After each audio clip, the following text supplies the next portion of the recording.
తెలుగుదేశం ప్రభుత్వం ఆంధ్ర రాష్ట్రంలో వచ్చినప్పటి నుంచి దాడులు, అక్రమాలు, హత్యలు తప్పితే ఈ గడిచిన 3 నెలల్లో వేరేదేమైనా చేశారా అనడానికి ఎటువంటి పని లేకుండా పోయింది.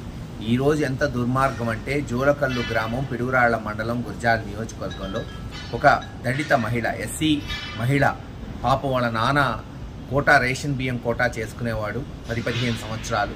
ఆయన చనిపోయిన తర్వాత కూతురుకు వచ్చింది. ఆమె కోటా తీసేయటమే కాకుండా వచ్చిన 3 నెలల్లోనే వాళ్ళ కడుపు కొట్టి వాళ్ళకున్న రేషన్ కోటాను తీసేయటమే కాకుండా తెలుగుదేశం నాయకులు 70-80 వేలు కడతావా సస్తావా, లేకపోతే నీ మీద అక్రమ కేసులు పెడతాం, నిన్ను హింసిస్తామని బెదిరించడంతో మరి పాపం ఈరోజో నిన్న రాత్రో ఆత్మహత్య చేసుకుంటామని లెటర్ రాసి కాలువలో దూకిందని ఇందాకే జోలకల్లులోని నాయకులు తెలియజేయడం జరిగింది. ఇంతకన్నా దుర్మార్గం ఈ తెలుగుదేశం ప్రభుత్వం, తెలుగుదేశం నాయకులకి మరొకటి ఉండదు.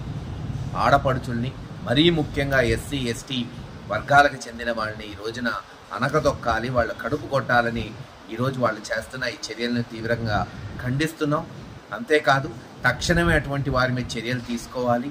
మరి ఆమె కొరకు పోలీసులు గాలిస్తున్నారని తెలుస్తుంది. దేవుడి దయ వల్ల ఆ అమ్మాయి బతకాలని ఆశిస్తున్నాం. రేపు ఖచ్చితంగా జోలకల్లు గ్రామానికి నేను, ఇతర వైఎస్ఆర్సీపీ నాయకులు పోతాం. అక్కడ నిజాలు తెలుసుకుంటాం.